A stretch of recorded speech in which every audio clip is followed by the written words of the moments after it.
Hi, hello, welcome to another episode of Koomin, Slashing, Achievement Hunting, and Gaming.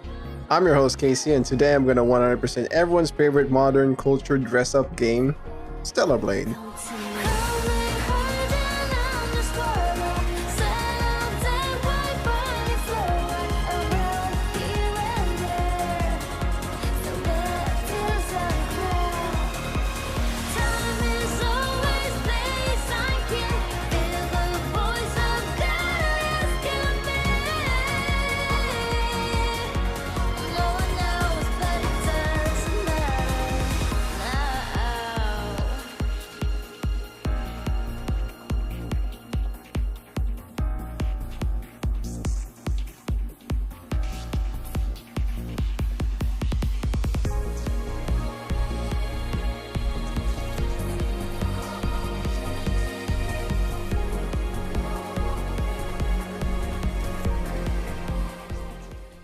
Sadly, I don't have a Halloween special video for this year's Spoopy month. Maybe the horror is that Twitter users are still foaming at this game. You know, I thought weeby cultured games like Senran Kagura and Chanbara and Galgun are becoming a dying breed in this social climate we are in, honestly. I was gladly proved wrong by this madman and his walking fleshlight simulator video game. It's not that they become extinct, but they are a lot more subtle and low profile now with proper narratives and gameplay rather than solely focusing on pure fan service to carry it.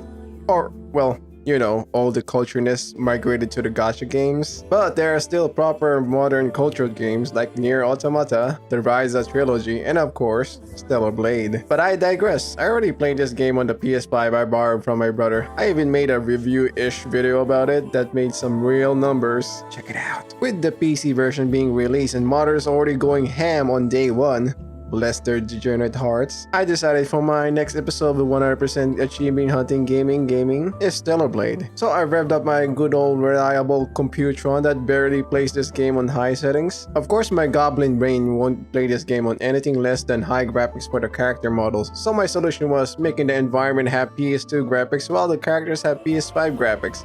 The graphics min-maxing, baby. Those lovely kicks needs to be in high graphics, goddammit. Unsurprisingly, the results were my PC screaming for it to be put out of its misery every time I play this game while streaming. Anyways, without further ado, let's get dressed up, jigs up, and get into this adventure full of slashing and kicks. First, I have to route the way I collect these achievements. There are 3 different endings, each having their own achievements for them, so I need at least 3 different playthroughs. Or by using a save scum, 2 different playthroughs. One of the endings requires me to do minimum side stuff and just go straight for the main story for a very sad ending. So I have 2 options on how to proceed with the game. Option 1, do every side things, basically 100% everything on this playthrough and get the 2 endings and then start another new game plus for rushing the sad ending. Option 2, rush the main story for the sad ending and then 100% everything on the second and third playthrough. Or, for me, a secret option 3. Rush the main story in hard mode like the mental asylum patient that I am. Yeah, my big goblin brain thought this wasn't difficult enough, so I bumped up the difficulty to hard mode at the very beginning. I already got the experience from playing PS5 version, so this should be easy peasy, right?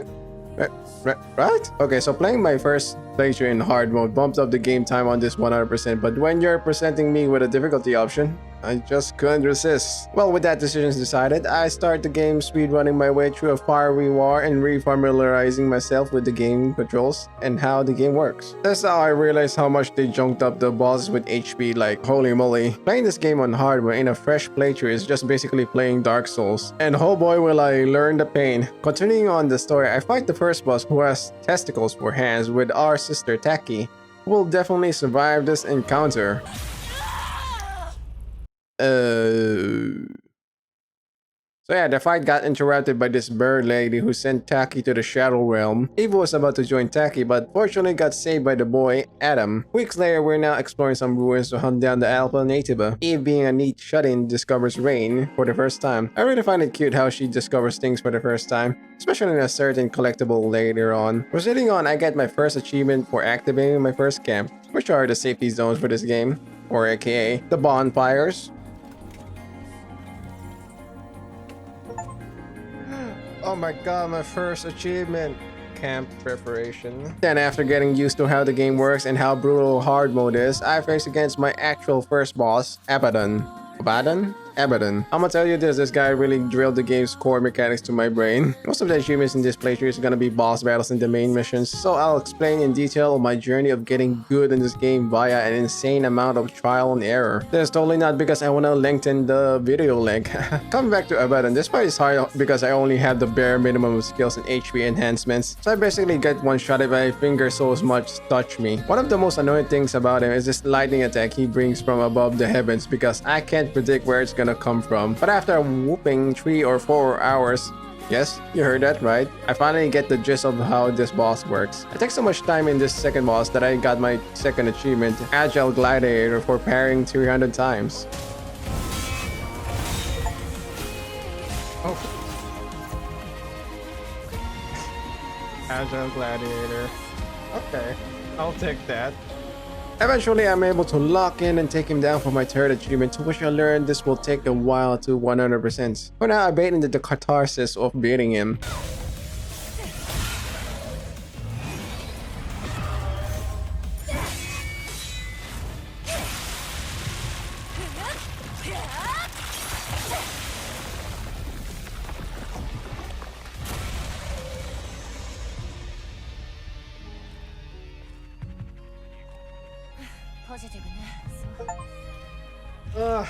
Thank you, Abaddon. Oh my god. I proceeded with the story, swimming and swinging through 807 while getting jumped by the locals of this neighborhood. What the? Where'd you come from, buddy boy? Continuing on, I arrived at my favorite area in the stage, the flooded commercial center. Oh, this place is beautiful. I love this place. Something about the somberness, what was once full of civilization, now flooded by Mother Nature. There's something about seeing a beauty. It's very aesthetic. Anyways, after a few more moments of getting jumped by the neighborhood. Oh, I couldn't get out of time. Hello? I then get to the Hall of Records, which store a massive amount of peak pics of Eve. I shut it down by stealing the Wombo-sized AAA battery. Then I fight my second boss of 87, the Corruptor. It's basically an amped up version of a basic mob enemy. Honestly, it's easier than Abaddon. One of the only problems I had with this fight was its spit attacks. Right. I forgot about that move. Even getting hit by one of these would one-shot me. With the limited resource I have, this makes this boss a pain. I had to stay close and wrestle with this weird horse creature and parry my heart out. After a few tries, I snatched my 4th achievement. I almost missed that pretty good lord.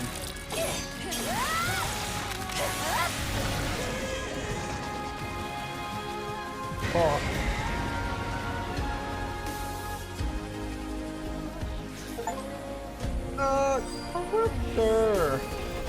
Nice. Now get to the next area, the construction site.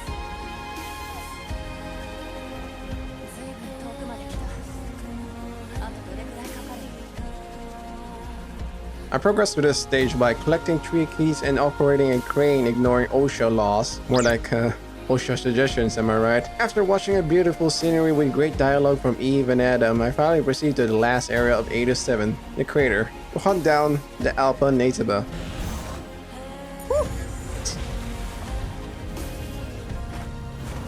God, the ass chicks. The ass chicks! The Alpha Nativa being named Gigas, or what I would like to call Monkey. This big silverback kinda guy incorporates slow attacks with a lot of AoE and blockables, and he also loves to throw shit at me. I think my biggest gripe with this boss is that he really loves putting his distance away from me and throwing dirt at my face. For such a big fella, this guy really does not like getting into close quarters combat. Like, come on man, fight me like a man. Eldritch monkey thing with a ring. I love parrying his attacks though. They were easy enough for me to read. Once I get into the rhythm, I just get into the zone. And that was how I got through this fight and earned my 5th achievement.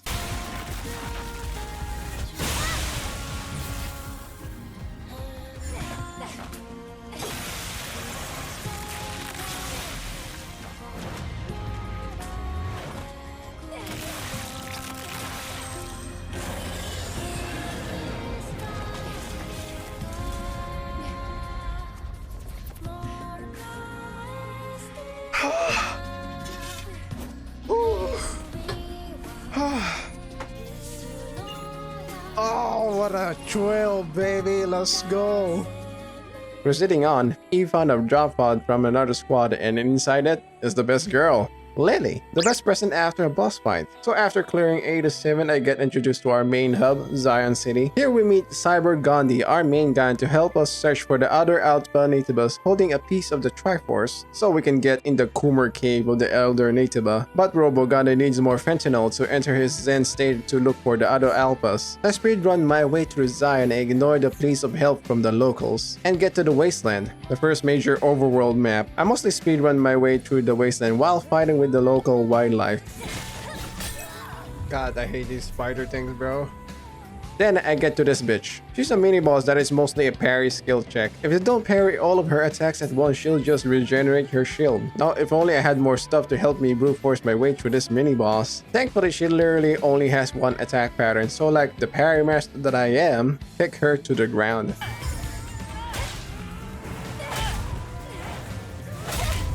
Finally, I get to Altes Liverwar. This is one of the 2 maps that forces you to only use gun mode. This part isn't all that difficult since the enemies are made out of paper in this stage. The only troublesome part is that they put some sneaky enemies in the corner to grab me. Luckily, I have master reflexes. I then proceed to fight the boss of this stage, which was a breeze. This boss is straight out of Dead Space, complete with glowing yellow weak spots to shoot. Shoot those and you open this bulging, veiny weak spot for extra damage. Their attacks consist mainly splashing period blood at you, summoning goons to try and lick Eve's feet and fire his laser. Easily, I beat this boss in the first try. We then get introduced to bad bitch Raven, who is totally not related to the one Nativa with Raven-like motives. More importantly, we get Gandhi's fat stack of fent, so I can finally expand his horizons and also earn my 6th achievement.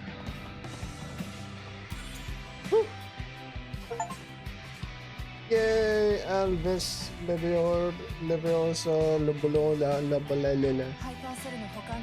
Nice. He then tells us Matrix 11 is our next destination to collect more feet pics of Eve and defeat the Alpha Nativa, I guess. In this stage, I get introduced to one of the most annoying common enemy, the knot head crabs. Dealing with these doujinshi material monsters by itself is no problem, but once it lashes onto a dead body, they learn how to throw hands. And Lord help me if I get jumped by multiple ones and Eve ends up looking like a Bushido Yu doujinshi.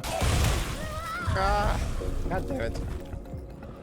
This place has pretty nice post-apocalyptic aesthetics and even a sick view of the desolate world, to which of course I use photo mode on. I get to this collapsed bridge section which had a very fun QTE action event and classy camera angle. Shift-Up definitely knew the assignment and got an A+.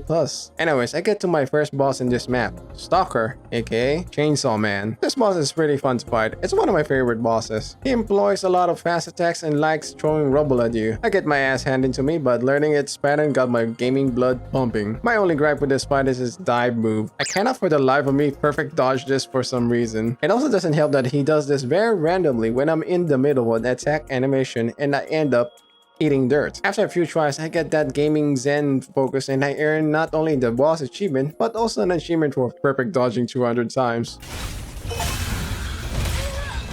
Powerful markdown, that's alright.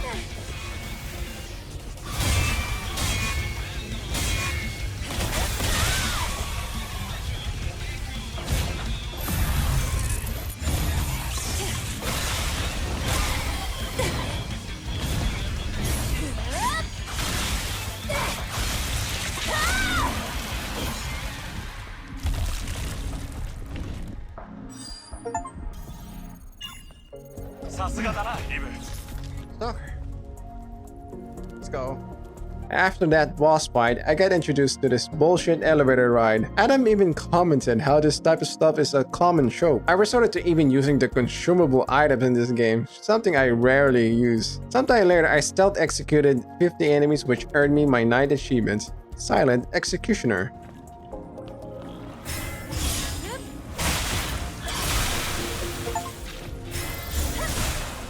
Silent Executioner. Nice.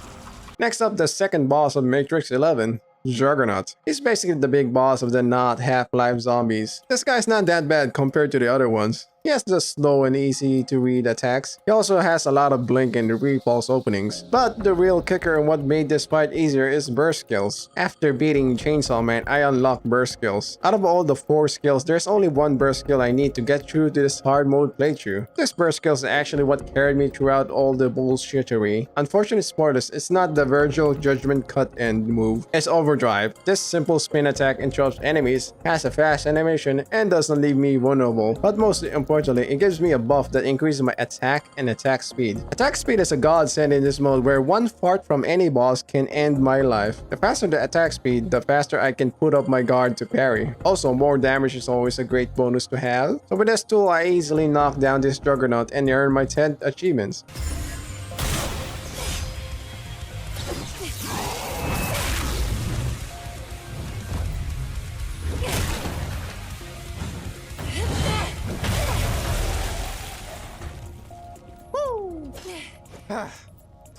And that was easier than I thought. Juggernaut! Moving on, I get to the last few areas of the map, and it is swimming. A lot of swimming and cake eye candy, of course. Not much to say about these areas except they have a lot of these wall flesh guys that look like they're straight out of Dead Space. So after that brisk swimming episode, I entered the lair of the last boss of Matrix 11, and it's none other than Eve's big sis, Taki. Now sporting one arm and one wing, thinking she's Sephiroth. I really love her helmet design that shows a skull. It's so badass. Like her whole design as a boss here is so aesthetic. As for the boss fight, her first phase is not that bad once you know the timing of her parries. She tries to get away from you sometimes to cast some unblockable wave slashes at you. She actually gets stunned easily even from light attacks, so I get to hammering at her right away. So I would like to mention right now, since I only have limited skill points to spend, I spend what little skill points I have for easier perfect parry and dodge timing. As for beta skills, I spend it mostly on this thrusting move which stuns enemies. As for burst skill, of course it's overdrive for more attack speed and attack power. So I centered my build at beta skill so I can spam my thrusting attack at bosses as much as I can and lock them into a stun lock, which I guess makes me a certified spammer, to which I say, if it's in the game, I will abuse it. Going back to the boss fight, her second phase is where shit really hits the fan. She begins flying around and really abuse her Getsuga Tenshos like Ichigo from Bleach, and diving attacks. A lot of fucking diving attacks, which are also unblockable, might I add. She can also block my attacks to which she can counter attack. Luckily, it's usually a repulse move, so that's pre-burst energy. In the end, I had to resort to using a WB pump, aka an extra life to beat her. All's fair in love and war, as they say. Nonetheless, I earned my 11th achievement from putting her down, after which Eve bids a sad farewell to her ex, and also getting the second part of the key to the Elder Native's Koomin lair. Oh my god. Alright, that wasn't so bad. I took more tries and oh. Thank you.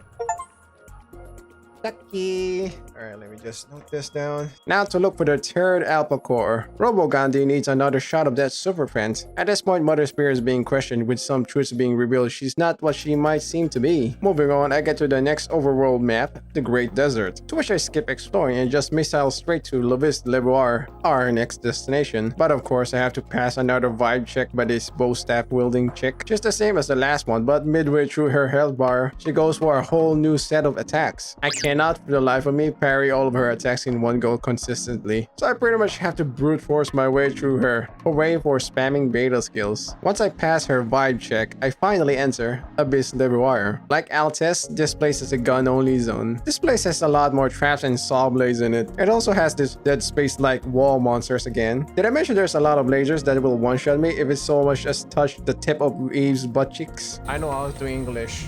English very good. Me also jump very good. The monsters are a lot more sneaker too, and very grabby. I mean, it's Eve, so I don't blame them. They're out here trying to act like a certain guy from a certain convention trying to assault a certain streamer. Sometime in between, I get my 12th achievement, Cold-Blooded Sniper, where I kill 150 enemies with my gun. Oh, Cold-Blooded Sniper. Finally, I get to the last boss, which is basically the same as Altis Levoir's, which with no problem I shot him down, to which after I unlocked the 30th achievement, Abyss Levoir. 大した相手じゃなかった。よかった。ハイパーセルを調べてみろ。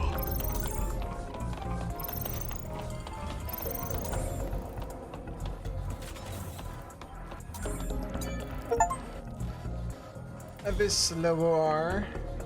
ハイパーセルは無事だ。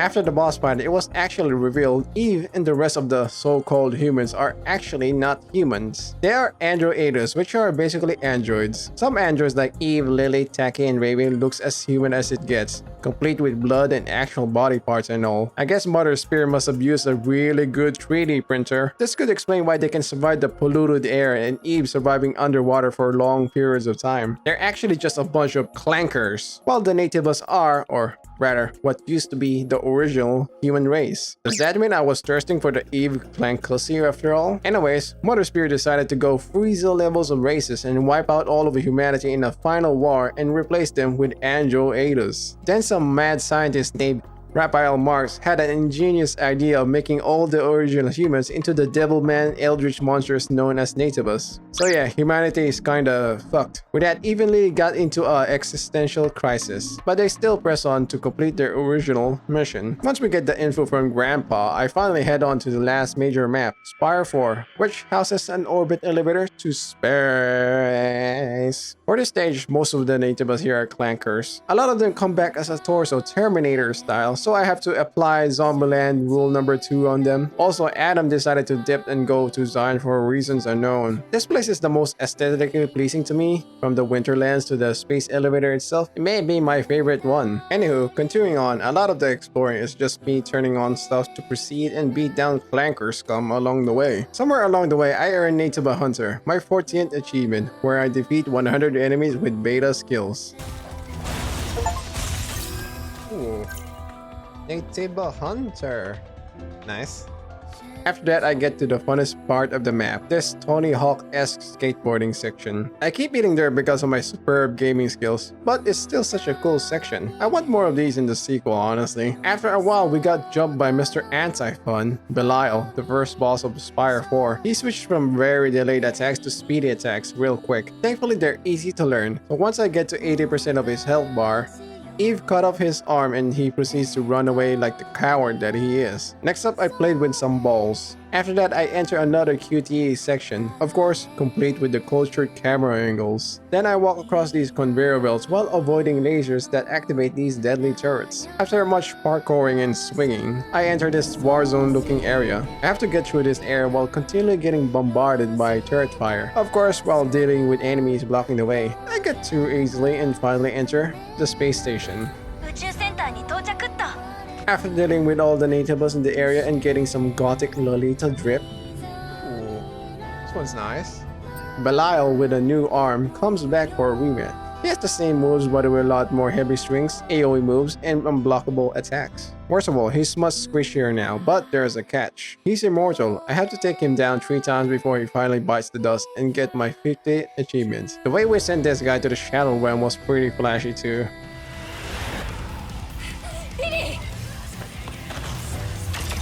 Laser gun.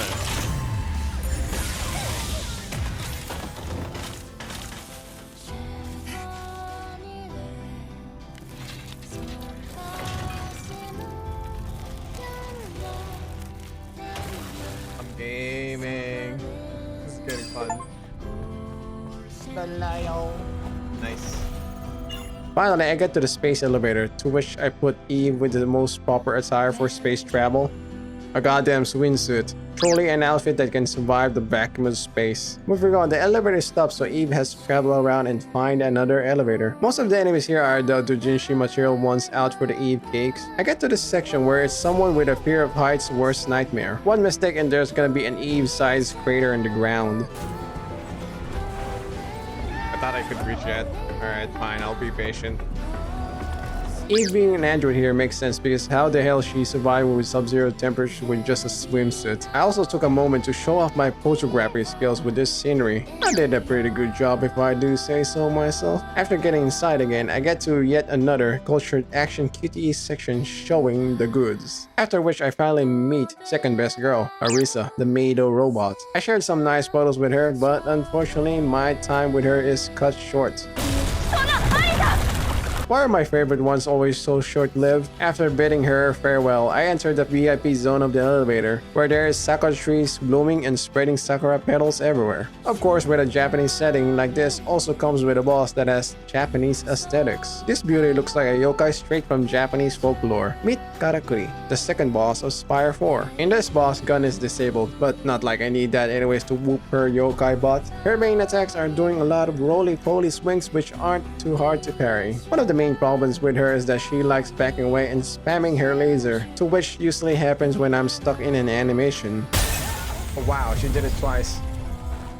As for the second reason, she is the only boss that spawns underlings, which really puts a damper on things. Well, not a problem for me with a well-placed stun in AoE attack. And with that, I snatched my 60th achievement.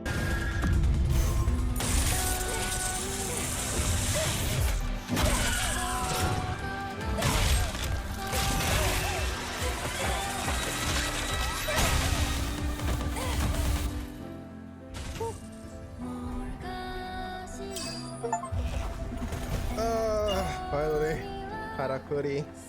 Now I get to the last few places of this map, complete with a very beautiful view of the blue marble we live in. Or well, I don't think it's gonna stay blue for long. After switching drifts yet again, I proceed to finally get to the last boss of Spire 4, Demogorgon. Complete with Bloodborne music. Nice ass shot. This guy is literally straight out of Bloodborne. Its aesthetics and music really reminds me of Bloodborne. This guy surprisingly attacks pretty fast for its size. It also likes to teleport away to spam range attacks at me, which one-shots me. One-shotted me? What?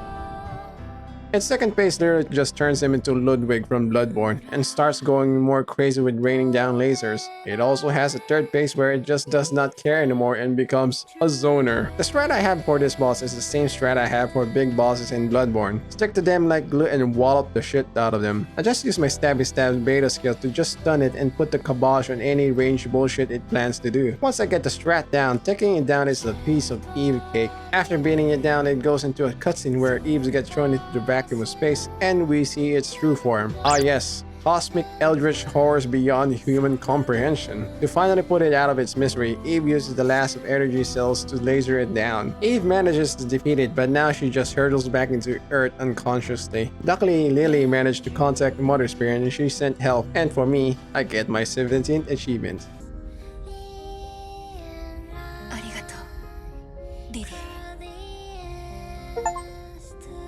Oh. Demogorgon! Nice. After clearing out Spire 4, Zion is now under siege from this bird lady, and I immediately get thrown into a boss fight. So that is one of my most hated boss fights. The amount of dodging and backing away she does is infuriating. She also plants these flies whenever I go to a melee range and I proceed to eat all of them. Sometimes she also ignores my stabby stab beta skill, which gets me stuck in the animation while she steams my wide open buns. In her second and third phase, she gets a lot more spammy with her fly zoning and does a lot of unblockable diving attacks. She even ignores my blink and repulse sometimes. She also does this move where I have to shoot down these shiny things before she does an AoE unblockable attack. Anyways, after much deaths and learning her patterns, I finally locked in and turned her into a KFC, which I don't even get an achievement from beating her. Talk about getting blue-balled. Finally, we get our third alpha core from her, and then it's revealed she's Raven, the one that was doing the plot exposure. And boy howdy, she's doing a lot of plot exposing here. Damn, the sexy woman with the name Raven was actually this bird lady with Raven-like aesthetics. Didn't see that coming. She retreated like the chicken that she is, and we discovered Robo Gandhi died from overdosing on fentanyl. Rest in peace, Robo Gandhi. Before he bites the dust, he reveals he's actually an Alpha Natiba and hands over his Fent-Lace Alpha Core to complete our Natiba Triforce. Or, well, more like Quad Force. I finally entered the endgame where I have to fight the last 2 skill check bosses. With Adam still MIA, we head into the Koomin cave of the Elder Nataba. Of course, Eve gets stopped by Raven and then starts the Virgil boss fight of this game. I don't even know where to start with this fight. Her attacks are crazy fast and she teleports everywhere. She recovers from being stunned fast, so I can't do any heavy attack unless I eat dirt. The only time I can put some damage in is by the basic light combo and my stabby stab and retribution. So for this boss fight, I just spam the stabby stab. That is until I enter her second phase where all hell breaks loose. She also does the same moves as Eve does, except better. The range wave attack, the spinning AoE move, and of course, being a Virgil-like, she has a judgment cut. Worst part is that she also denies certain beta skills, so I can spam my stabby stab on her. I was actually stumped with this boss. It actually took me 2 stream sessions just to finally beat her. There was a lot of close calls on beating her, especially a heartbreaking one with her being on little 1 HP. For fuck's sake, bro. Oh my god, I could have healed. That was it. It wasn't until me finding out that she still gets damaged even when she shuts down my stabby stab and finally getting decent enough at memorizing her attacks that I finally shut her evil hot ass down. So yeah, I won by cheesing her with stabby stab and finally earned my 18th achievement.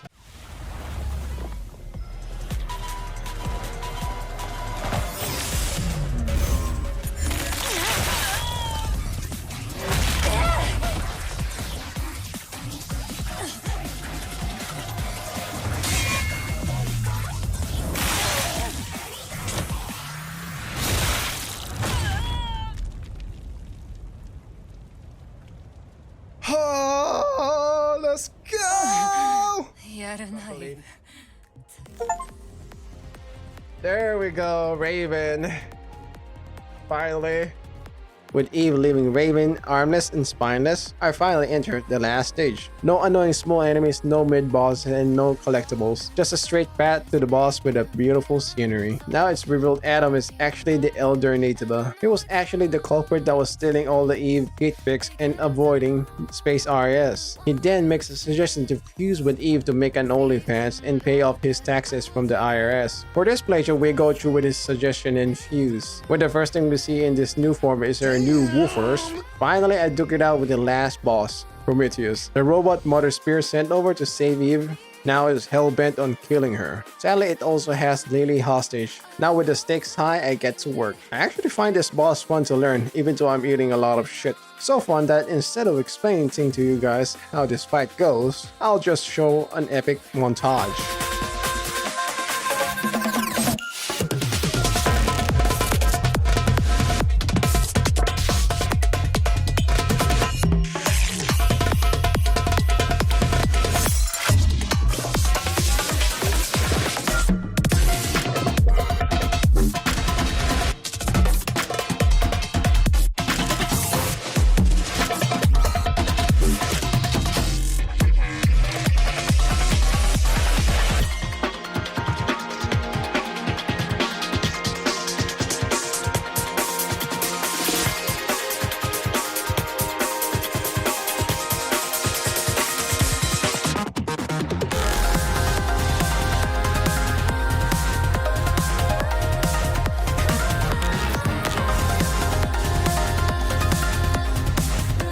So after getting its HP low enough, a cutscene is triggered where the best girl sadly gets eliminated, and Eve enters through a flurry of rage.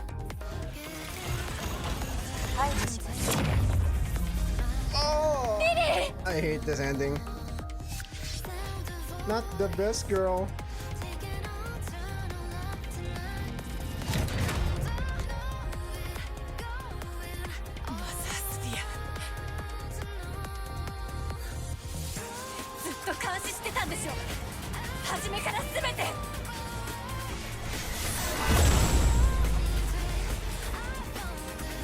This part of the boss is basically a victory lap since I'm permanently in Taki mode and I just spam the Psycho Crusher move to beat this clanker and finish it with an Omni Slash. Psycho Crusher, Psycho Crusher, Psycho Crusher.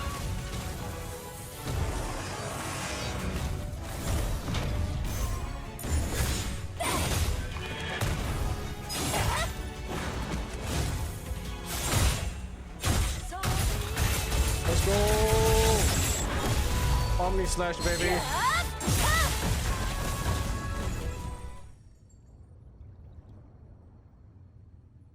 Did I do it?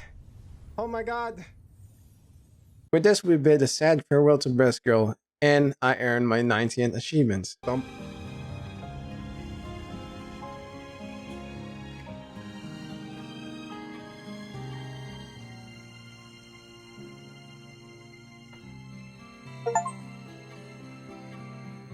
Pause of lost memories. After that, we finally get introduced to the head honcho with Space Iris herself, Mother Spear. Of course, she's a lolly. Lollies are evil beings that are after your money and soul. That's why she's the head of Space RS. Since Eve fused with Adam, she basically has to pay for Adam's taxes. So she sends her clanking goons to collect tax money from Eve. Hey yo Eve baby, it's time for you to fork up the clams. I'm the one who's got to put in work. Get that ass banned. So in classic hack and slash game fashion, we end the game battling an endless horde of enemies. With that depressing ending out of the way, I start my second playthrough. This playthrough is basically a cleanup of the remaining achievements, where I leisurely explore everything the game has to offer. I even did some of the DLC, so I took my sweet time to complete everything. First things first, I played through the prologue again in blazing speeds, since this ain't my first rodeo. I get my 20th achievement, Cruel Liberator, for getting my 1500th kill.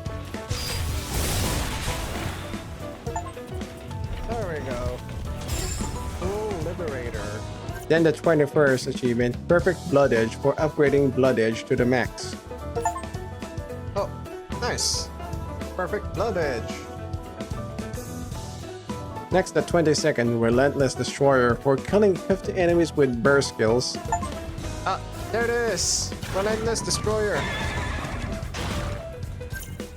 Then achievement 23rd to 26th for enhancing my HP, Estus Blast, 10 Exospines, and Beta Energy to the max. Oh, nice. Perfect physical enhancement. Woo! Oh, hey!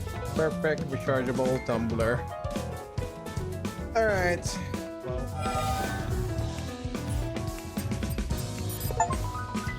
There you go.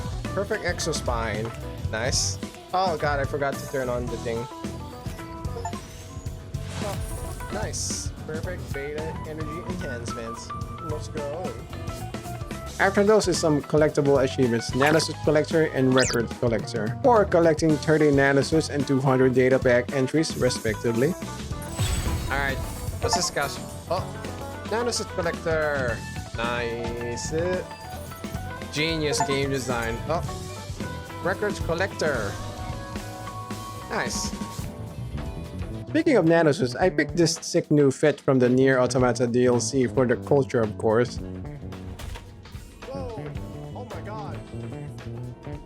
Oh, I forgot. You can do that. She did the Tubi thing.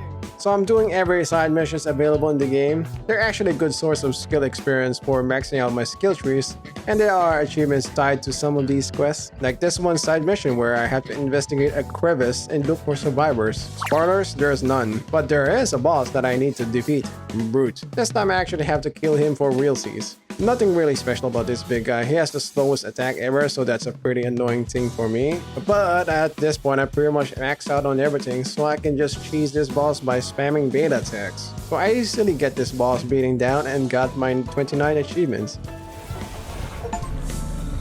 Hey! Brute! Yeah, this is the first time I've actually defeated this boss, for real.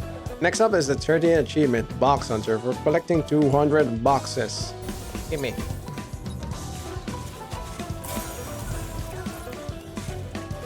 Off duty. Nice. Box Hunter.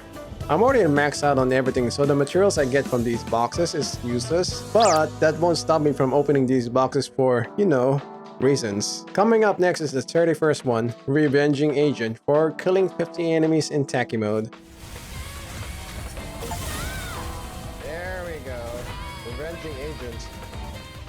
Going back to the side missions, there are specifically 3 side missions I need to do for some achievements. First up, I do the side mission chain for this adorable little lady. Kaya, who runs this little shop with her late sister. Her first errand she has for Eve is finding her bike, or what's left of it. Then for her second side mission is finding her sister at the Great Desert to see if she's still alive. Spoiler alert, she's not. I get to the shipwreck place with a big open area, which you know what that means. Boss battle time. The last side boss, in fact. This feisty little fella is Behemoth. This weird cat saber-tooth tiger looking thing. He likes to leap a lot and fart out hot air. But of course, it's no problemo for me. I ended this guy unceremoniously with a weak slash, but that didn't stop me from getting my 30-second achievements. Let's go! アダム、他に危険なものは潜んでそう。 Then after delivering the unfortunate news of cars passing to Kaya, I celebrate achieving my 33rd achievement, while she wallows in her grief. Friend over the sister junk.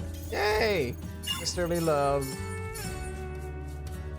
The next major side mission is for Digger, a clanker with an identity crisis on how he came to have a sentience. He actually only has one side mission for me, but the catch is that it's spread across 3 different regions. I have to go to these designated computrons in these regions, put a device in them so Digger can hack onto Mother Spear's network so he can find out more about himself. After getting to all 3 computers, Digger spectacularly failed and almost reverted to being a simple Game Boy. But that didn't stop his thirst for knowledge, so he moved to Zion for a change of perspective and observed how human life works. Non-human life in this case. Oh. Beep. Let's go. Before moving on to the final major side mission, I get to the best part of the game. Fishing, baby! The most riveting and mandatory minigame of any RPGs. Just in case you guys don't know, I love fishing in video games. They're just the comfiest thing I can do at games. The fishing minigame in Stellar Blade is pretty fun and you can catch some pretty outrageous stuff from just a small pond. You can even catch stray Nikkeis if you have the Nikkei DLC. What? Hold on, that's not a fish. That's a dog. Anyways, to get my 35th achievement, I need to catch 20 different fishes, which, to a super pro fisher gamer man like me, is easy as breathing. Okay. Hey, lonely fisherman, let's go. I get the 20 different fishes in one stream session, but that didn't stop me from collecting all of them like the OCD goblin that I am. Plus, I get a reward of having my favorite swimsuit type costume, the Ocean Maid. Just has the right amount of skinship and frilly, cute and sexy that I really love. Of course, I complete the set with the sickest shades to complete the drip set. With Eve all dripped up, I finally move on to the last major side mission characters, Sue and Enya. For this couple's quest, it starts with Sue requesting Eve to revive his girlfriend, Enya. So Eve asks for the help of Libby to repair her. The first quest is gathering materials that I actually already have, so that one is done and dusted already. For the second side mission, Sue went missing and was last seen talking with a girl. Enya suspects Sue may be committing adultery behind her back, so she sent Eve to investigate. So after some detective work, we came across Sue in the wasteland almost being lunch for the natives. Truth was, he went looking for a pair of legs for Enya so she can walk. My man must have been really pent up to be risking his life for some bottom parts for his wifey. Gotta respect their dedication. I also began to understand after seeing Enya's complete form, he's definitely one lucky guy getting to tap that clunkussy. For the third and final side quest of theirs, Enya apparently is a remnant of the old world before the Clanker human war. Although she doesn't have memories of that time, so she requested Eve to visit an opera house in the Great Desert to look for clues on her past in order to jog her memories. So after gathering the clues in the opera house, she was actually a famous opera singer before the war with her most fantastic hit piece, Beyond Fate. After learning her past, she finally moves on and starts to live in the present, ending the side mission with a beautiful song and cutscene, and earning my 36 achievements, Beyond Fate. Nice! 何か分かった？ Beyond Fate. ええ、リガーから詳しく話を聞いて調べてきた。 With only a few achievements left, I move on to the last stages of this cleanup playthrough. So what diverges this playthrough from my first one is the affinity with Lily. Getting Lily to max affinity is pretty easy. just do all of the side quest missions, pick up lore stuff that tells about the truth of Mother Spear once I max out her affinity. Before heading out to Spire 4, Lily made a request to Eve and Adam to make a stop at Eidos 9 for some personal reasons. This stage probably has my second favorite skate grinding sections. I really love these sections, man. Progressing through this map is simple, taking down these artillery type natives. Once I've done that, Lily shows us her secret atelier with nice visuals. She then introduces her girlfriend, Ibris, to her big sis and big bro. After kissing her goodbye and retrieving her legacy, we're finally en route for the other two endings. For the last sections, I just went to use the classic costume, the 2B default outfit. This outfit is just pure gothic Lolita perfection, man. I just really love it. So I went through Spire 4 again with the usual scenarios, Kill Belial, Karakuri, Demogorgon, and Bird, and also saying goodbye to Arisa again. After bidding farewell to the citizens of Sion, I moved to complete the last remaining achievements. For Can Collector, I need to collect all the cans which are this game's collectibles spread across the game's world. Collecting these cans were some decent fun, some being unlocked in these simple puzzles. All of the cans also has these unique designs. I would actually drink some of these if they were real. Most importantly, Eve does this adorable enthusiastic pose every time I collect one. I also get a provocative nano suit from collecting every can, but most importantly, I get my 37th achievement. And there we go. Can Collector. Quickly after that, I also got my 38th achievement, Toro Technician, for getting all of the vanilla skills. Alright, Toro Technician. Alright, nice. I revisited Eidos 9 because apparently I missed some camps for the Meticulous Explorer achievement for activating all of the camps. Should do it. Yay! Meticulous Explorer.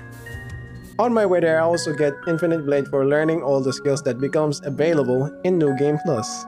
Alright, give me this achievement, baby. Infinite Blade. Woo! Now for the last achievements, I basically have to finish the game twice. After beating the crap out of Raven, I made it back to Adam's Koomin. For this ending, I don't take Adam's suggestion of fusing and making an OnlyFans. Instead, we fully join and represent Space Areas and Mother Spear. This is where I face the last Natiba, the Elder Natiba. This guy is straight up from the Elden Ring or Devil May Cry series. He even has a flashbang widescreen every time I enter his domain expansion. He's actually harder to fight than Prometheus. He has lightning fast attacks and even faster range attacks. Worst of all, they're really hard to see with all these bright lights blinding my eyes, so I couldn't read him properly. But after some few tries and some cheesing, I managed to bring him down in classic anime fashion. After turning into a skeleton,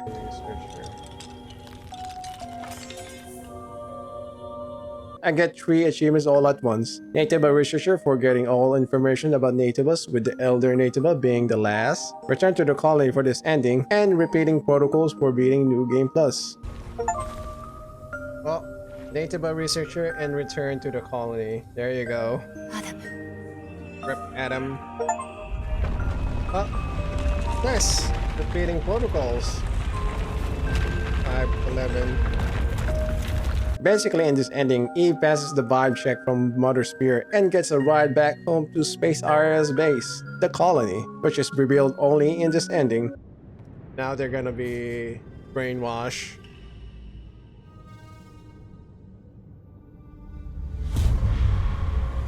Damn. Oh my god. Huh. Yeah, after that, I have an idea where the sequel will take place this time. Finally, for the last achievement, making new memories, which is the true ending of this game. For this, I basically save scum and load from the point before I enter the last boss area, which maybe is a bit scummy, but I took my time to explore everything the game has to offer in these 2 playthroughs, man. I milked it for what it's worth, so I think I get the pass for save scumming to spare me from a full 3rd playthrough. Anywho, this time I take Adam's hand and fuse again and fight Prometheus again, which I do easily. This time in this ending, Lily is saved by Ibris' hacking code. Now that's a true gal pal right there. Saving her girl even in Clanker heaven. After beating Prometheus, I finally closed the book on this game with an ending with Best Girl being alive and Eve being a new beacon of hope for a new humanity. Of course, getting the last achievement, which is basically the Platinum Trophy, closing the book on this achievement hunting experience. What kind of game is that? Oh, there we go! Game Protocol! Let's go! Finally. I really love this game aside from having a very cute waifu protagonist with various cultured outfits. It's a real great game that's a mix of traditional hack and slash and souls-like. I do look forward to the sequel and more of these games with great subtle cultured fan service. But that'll be it from your boy. Like and subscribe and all that jazz for more cultured content. Ta-ta!